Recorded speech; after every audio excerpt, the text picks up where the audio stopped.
What are we doing to our children that you think we probably shouldn't be doing as it relates to brain development?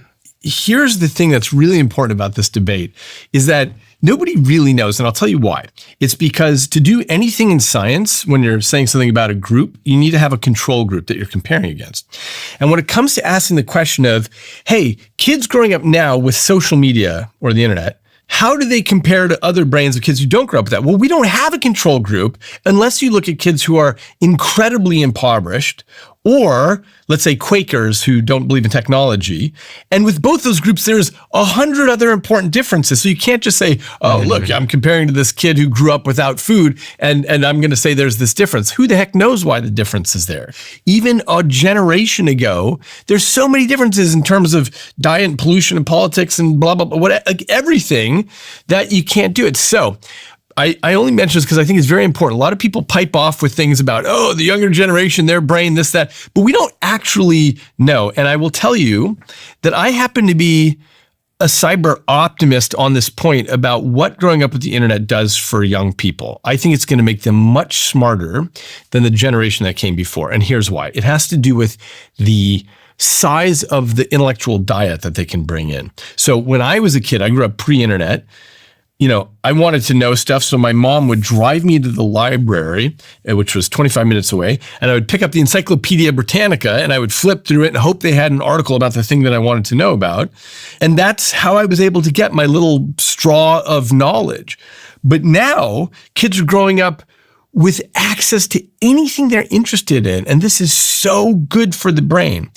And from a plasticity point of view, the reason this matters is because change happens in the brain when you are curious about something. So when a kid asks a question to Alexa or Siri or whatever, and they get the answer, that sticks because they have the right cocktail of chemicals going on in their head. In contrast, when I grew up, I learned tons of just-in-case knowledge. I mean, that's all that the teachers could teach us is just in case you ever need to know this fact, here it is.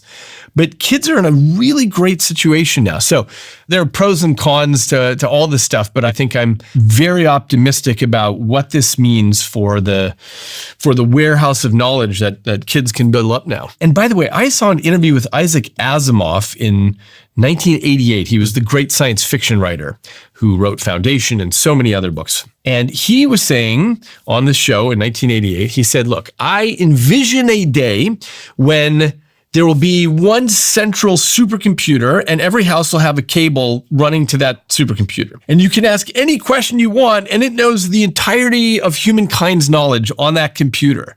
What he was foreseeing here was the internet. He got the details wrong, but it doesn't matter. But the idea is he saw how this would be so incredible for education because he pointed out, look, in any classroom, it's going too fast for half the kids, too slow for the other half of the kids.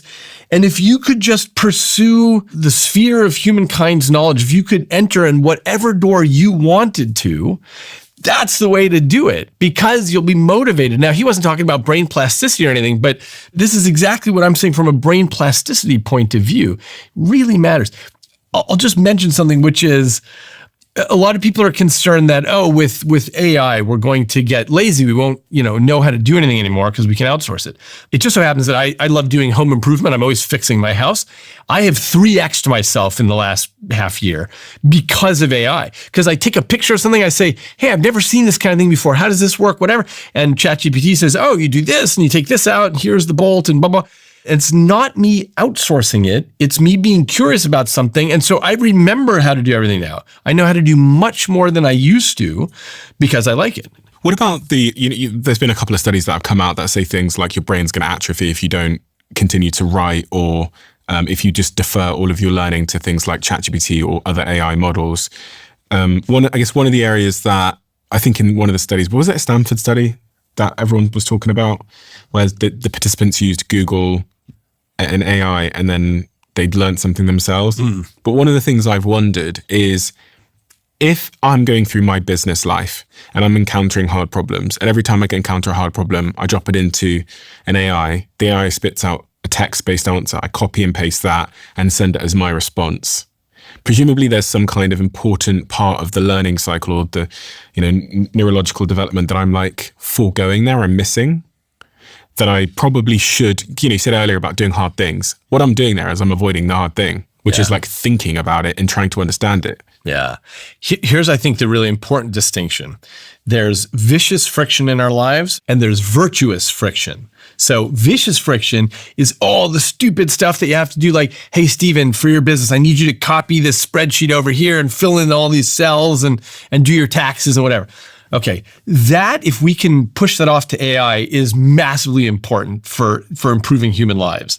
There's really not benefit in vicious friction, but virtuous friction is, hey, Steven, I really want you to think about what is the optimal way to do this business? What is the best structure for this? How do we actually go D2C? How do we go B2B on this? What's the approach here that we're going to take that you haven't done before that would be amazing? That's virtuous friction because you're really using your brain to learn stuff that way. So that's the first distinction that matters, is get rid of all the busy work. There's no honor in that. I mean, I'll just mention in the 1990s, there was this big debate about whether we should have kids use desk calculators or not. And thank God that finally got resolved. And we let kids use calculators so that we can learn, we can spend a couple days learning long division, but you don't have to spend 6 months on it because who cares? With the virtuous friction, there's real opportunity to surf the wave of AI so that you are figuring out these tough problems with the aid of somebody who cares about your problem and is willing to talk with you 24/7 and never gets tired of talking to you about it. And so you are not just copying and pasting, but you're working with the AI to come up with ideas that were beyond what you would have come up with. Because I mentioned earlier about internal models, we have pretty narrow fence lines and you can think of all these things, but you don't even know what you don't know. So if you can have somebody who's willing to talk with you, an expert in all of humankind's knowledge, willing to talk with you about it as much as you want, there's a real opportunity there to have a synergy where collectively, you both come up with a better idea than either of you could have alone. But is there a way for that relationship to take place so that I actually benefit? Because, in the example I gave, I take the question I was asked, I put it into an AI, it gives me an answer, I copy and paste it back to the person that asked me the question. That would happen if you really didn't care about the person asking you the question or the question. I mean, this is what a lot of people are doing. Like I get so many emails because we interview a lot of candidates who join the business, and so I see tens of thousands of emails, sometimes a week. That I don't see all of them, but the ones that I see, I often know that because we've sent them 5 questions or a task, and I look at it and go, I can almost predict the exact model that sent it to me because they all have a different personality. So I go, this one, the person put it into Gemini, or this one, the person put it into ChatGPT. Yeah, exactly. And it's full of contrastive construction, like and M it's not this, it's that. Yeah, exactly. And then the M dashes, exactly. I'm really asking, is the person that did that benefiting from it? No. Well, no, but for a couple of reasons. One is that and it triggers your red flag. And so that does not do anyone any good. I see so many of my colleagues posting on LinkedIn these very obvious AI things, and it irritates me because I feel like I'm not going to spend my time reading that because of, I call this the effort phenomenon, which is in psychology, we care a lot about things that seem like they took a lot of effort. And there's something about seeing an AI post that's just irritating because it's so obviously AI. That's a really interesting idea, the effort phenomenon. Yeah, I've been writing about this for a while because it turns out there are psychology studies where if I offer you 2 pieces of art and one of them looks like, let's say it's a red dot in the middle of a white canvas, and the other one is, bottle caps stacked up and glued in this great shape or whatever, you'll pay much more for the thing that looks like it took a lot of effort. People will pay more for a real diamond than a synthetic lab-grown diamond, which is exactly the same thing. It's just carbon in a matrix, but they feel like, Mother Nature took hundreds of millions of years of effort on this one, but not over here. It just took a few days in the lab. So there's a million ways where we care about that a lot. When it comes to this AI thing, yes, anybody who's just popping back something to you, it just feels like, all right, they took the path of least resistance, and I'm not so interested. I want to know from a neuroscience perspective whether they benefit. Presumably they don't benefit too much either. It's hard to know exactly how many times they went back and forth with it. They could have said, hey, ChatGPT, thank you for this, but I'm kind of more of this person. When I really think about it, this is the thing that inspires me, not what you suggested. So somebody could put effort into it. It's just that we can't know that when we get the AI response. It seems to be a pretty consistent principle of life generally that when you do something hard, or when you put in effort, as you say, you tend to get back an equal and opposite return, relatively. So I would think that if I fought through, maybe even using AI as a companion, but I fought then to write it out myself instead of just copying and pasting. Yeah. One of the things I've learned from doing this podcast and all these episodes is everything is a trade-off. Yeah.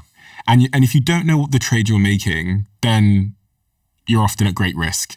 And so like some of my friends will say, oh, I take this pill and it's amazing. It does all these things for me. It's the most amazing thing ever. I can just focus for 24 hours a day and I'm so productive now. And I go, what's the downside? And they go, oh, there's no downside. And I go, so that's what I mean. It's even worse when you don't know the trade you're making. And so with AI, I go, okay, if it's making me wildly more efficient or productive, what trade am I making?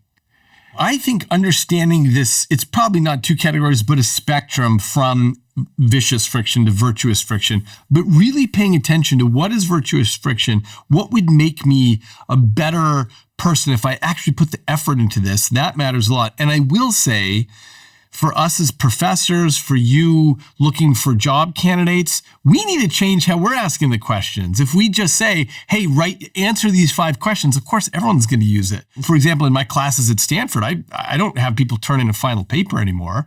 That was from previous life, before AI. Now I have them do projects as their final thing where they're running an experiment on something. And of course, they use AI to help them generate some of the issues, but they have to deal with other people and look at the data and figure out what's wrong and that kind of stuff. I worry that it's getting into the age of, the whole calculator thing you said, where maybe actually it is now you need to assess them on their ability to use the AI, not to succeed without it. Yeah, agreed. This is the whole game for all of us, I think, is figuring out how to surf this wave of AI where it can make us superhuman. We can just be better, so much better than anything we ever were doing before, because we have immediate access to knowledge and facts that either we had forgotten or we never knew existed. And so we should be surfing that wave. So I totally agree with you on that point. If you can figure out how to change your interview questions so that you're seeing, hey, can this person really get the speed? With everything you know about learning and neuroplasticity and expanding one's brain, is there anything else you can say to the audience about how they should use AI so that they become a superhuman? Interesting. I have been talking to my friends about this issue a lot lately, and I mentioned how I've become so much better at home improvement stuff. I just know so much more. Each one of my friends has something like that. We're like, hey, you know what? I've actually gotten so much better at this super random thing that I never even thought I never thought about it explicitly, but because I'm always asking AI questions about that and it's giving me the answers, it's not simply that it gives me the answers and I forget it. It gives me the answers and I remember it. I become better and better because it's like the way that Alexander the Great had Aristotle as his tutor and could ask him anything and learn great stuff from him. We've all got Aristotle in our pocket now, and we can become better at the things that we want to do, the things that resonate with us for whatever reason. If everyone's got Aristotle in their pocket, how does one create an edge? I think it has to do with we're all just going to be running faster. In the same way that when Steve Jobs introduced Apple computers, he said, this is like a bicycle for the mind. What he meant by that was that for millions of years, we've been walking bipedally. And then just in the last nanosecond of evolution, we invented the bicycle. And suddenly humans can move faster because of the bicycle. And he said, having a personal computer is like a bicycle for the mind. And I think of AI now as like a motorcycle for the mind. It allows us to move so much faster. So now it's a motorcycle race, and there will be people who are much faster than other people because they're really using that optimally. And that's what I mean. It's like, how do I create an edge versus whoever I'm competing with in whatever industry I'm in? Well, for sure, the people who are just copying and pasting the AI slop, that'll be easy to beat that crowd.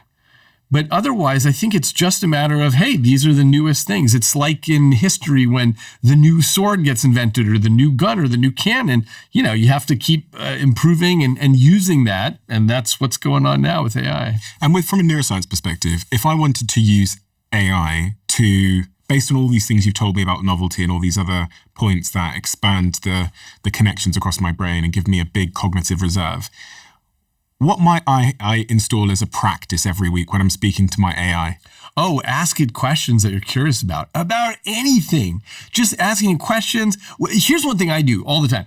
I'll say, hey, I've been thinking about this. On my podcast, I do a lot of monologues. And so I'll start talking to it and I'll say, hey, I've got this idea that I'm thinking about. What if blah, blah, blah, blah, blah. And then I'll say, here's my idea. Give me pros and cons. Tell me why this is wrong.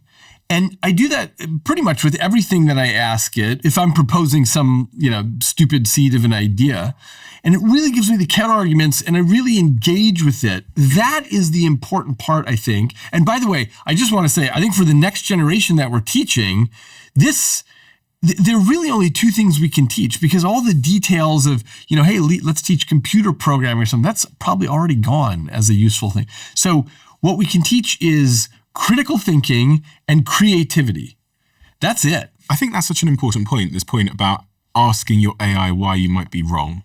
Yeah. I think I've had most of my paradigm shifting moments when I've come to an AI model that I was using with very high conviction.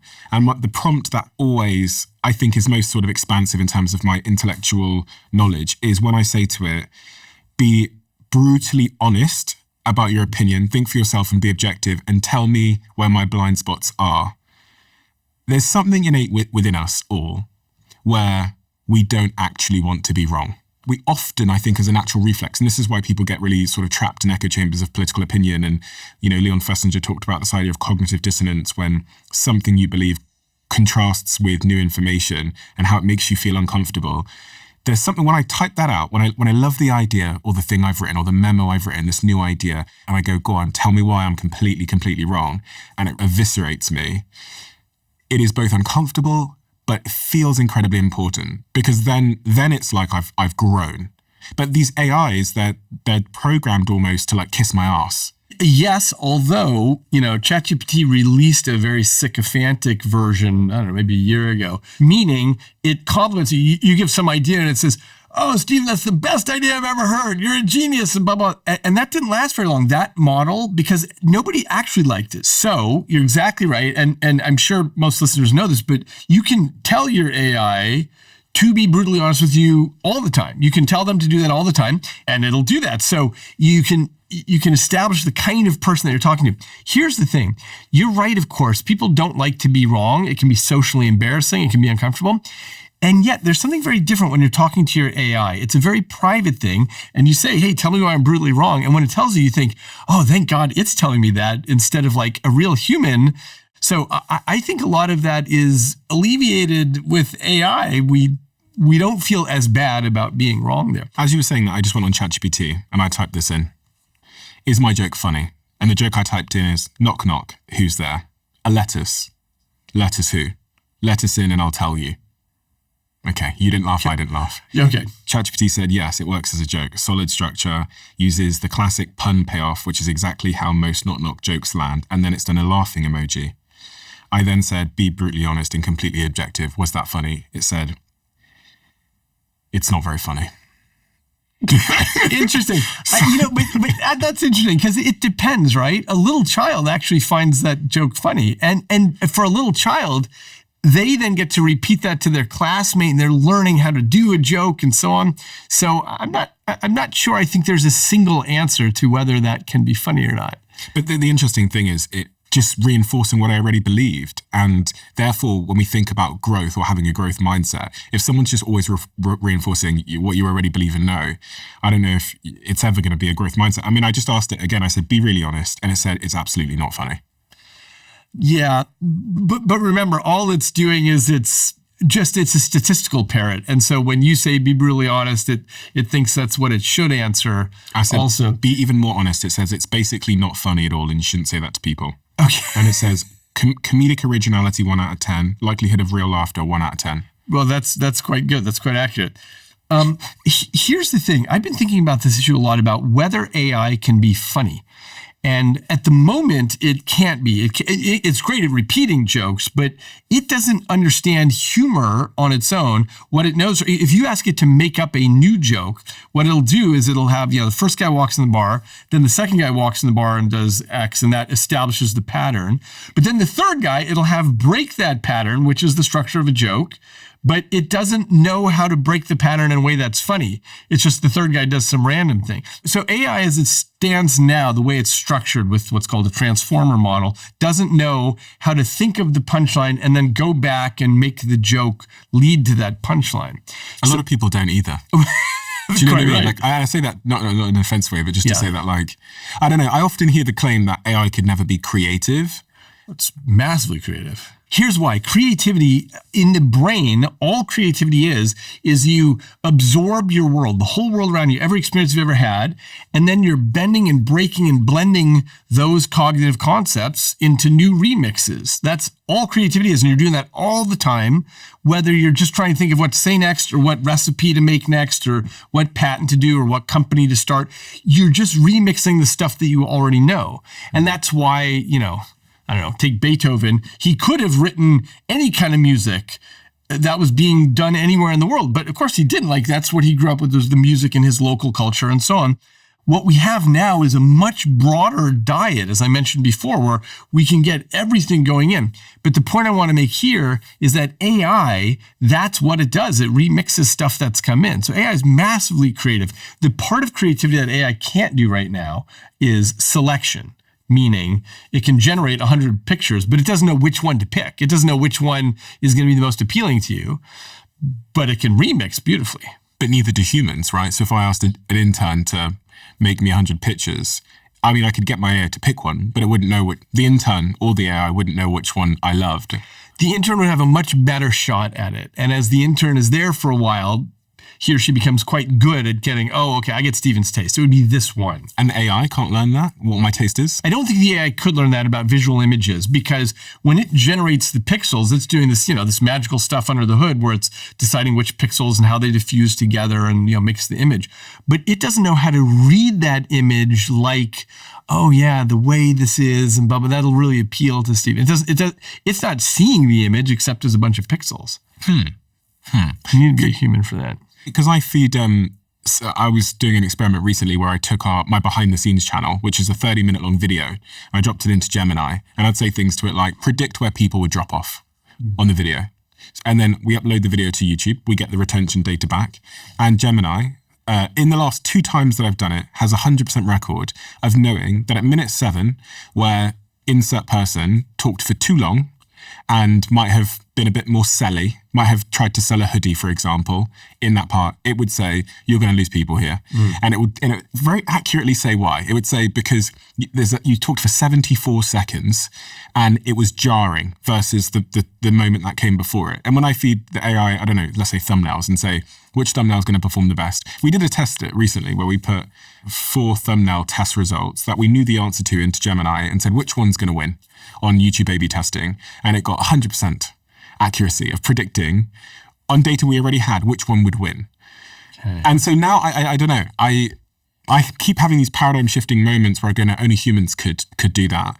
But increasingly the AIs that we're experimenting with are making better creative decisions than now I can make myself, as if the outcome of that creative decision is which one is people going to prefer. Yeah. I'd say a year ago that wasn't the case. Okay, so I totally agree with you, but let me just mention one thing which is fascinating, which is that often the way it's doing it is not at all the way that a human would do it, which might be fine for our purposes, but the data and the way that it's picking up on it, it might be something about, how much, I'm making this up, how much green was in the YouTube thumbnail image, or how much red, or whatever the thing is, or just noticing that there's big font versus smaller font or whatever. The next time you try it, it says, this thumbnail is going to be great. And it's some ridiculous thumbnail that doesn't make any sense to you as a human, nor to your fellow humans. But it might say, this would be great, because it's judging things on very weird dimensions that we can't always see. In the example you gave about maybe it's because the text is bigger or the color red. But those are the same factors we think about. As a human, we think if we know that if the font is bigger, it performs better. We know that red performs better than green. Quite possibly, but here's the interesting thing. Human art constantly evolves, and all AI is trained on is what has been done before and what has worked. And so if I asked it, let's say we composed 5 different songs and said, hey, AI, which song is going to be better? It's going to say something that's right in the middle of the distribution of popular songs. But that's not what actually makes it next year and the year after. It's new things. It's new twists that nobody has seen before. That's what we love. That's what we seek as consumers. And so because AI can only be trained up on what already exists, it's never going to get the new thing at the edge. But if the AI was asked to, because I think the reason why a new song would break out, let's say, a new Drake song comes out and it's a smash hit. If we think about that distribution curve, so like if I draw it on the grid, you're saying that this middle section here is what sort of AI will aim at because it's the popular in the known. Yeah. Well, if I tell AI to make 1 million songs, which is kind of what I guess is what's going on every day around the world, if you scattered them on this graph at like, Absolutely. and then the AI's most unusual song ends up taking off, but it's just because there's so many of them. Quite right. But that's the human selection part that we're seeing over there. If you asked, okay, out of all of these dots, which do you think AI is going to be best? It's going to have to tell you the middle of the curve. But the surprising part is the part that you circled there, which is the one on the edge is the one that humans like. Why? Because we're constant novelty seekers. We care about the things that are new. I think the point I'm getting at is that the creation of it, the creative process is still the same, which is like Totally. AI or humans just trying a bunch of shit and then the world going, oh, that one. I totally agree. This is consistent with what I'm saying, which is that AI can be massively creative in terms of the generation of something, but you need humans to do the selection. I'm only arguing the point that AI is not good at saying, okay, I've generated 100 songs. This is the one humans will choose. We end up saying, hey, wait, this one is just weird and unique enough that I really like that. It's interesting because when you speak to like record labels about music, what they're often doing is getting a format of a song that they know will work. So they're like, right, so it's got to be 8 bars here, it's got to be this here, you've got to have a chorus that's like hooky, it's got to come back round, it's got to build up pace, and there's like a rough format to it. And it's no surprise that someone like Ed Sheeran has written so many songs for so many fucking people. Yeah. When I spent some time working with Sony, they had a brand new boy band in the wake of One Direction. And when I sat with the boy band and was introducing myself, they said to me, "Oh yeah, so here are the boy band's first 3 songs, and Ed Sheeran has written all of them." And I was like, "What?" I thought like they're like, "No, Ed Sheeran's written all of them." And then what we do is we give them to the boy band, and then the boy band sing them, and they're pretty much guaranteed to be hits because Ed Sheeran has like a formula. The way he writes is really in like vogue right now. People tend to think a lot that the songs that are number 1 in the charts are there because someone had creative genius. And of course that is the case sometimes, but there is a lot of this writing going on and then handing the formula over because someone has cracked the code of a hit. Right. But here's the thing, and you know that we all know this, which is that the code never lasts. So humans have this pull where they're always seeking things between novelty and familiarity. So we like things where we recognize the brand and we recognize what the singer has done before, but there has to be novelty or else we're not going to go for it. We're not going to listen to that boy band for the next 10 years doing the same song over and over. So you're of course right that we want a bit of familiarity. We want to be anchored, but we definitely seek the new. This is what humans always do. This is why car companies always release the next model, even though the current model is perfectly fine. This is why haircuts evolve. This is why fashion evolves through the years, because we always care about novelty. And the other thing in the music industry that I think is also creating a hit is I was reading many years ago about some psychology, which you'll probably know much more about, that says exactly what you just said, which is we love something when it is familiar but new. Exactly. So the way that the record industry and the radio industry make something familiar is they blast the same song at you on every radio station for a long period of time until it breaks past being just novel, just new, and it becomes familiar. And like I saw this graph which shows that a song that you'll love is right there in the middle of like it's new enough that you're still into it, but it's familiar now because you've heard it so many times that you love it. And if anyone listening, the first time you hear a song, you might not love it as much as once you've heard it like 20 times. Yeah. And then at some point you've heard it too much. Yeah. And exactly. It comes back down the other side of the cover. It's now too familiar. Yeah, that's exactly right. And so we're always seeking that tension in the middle.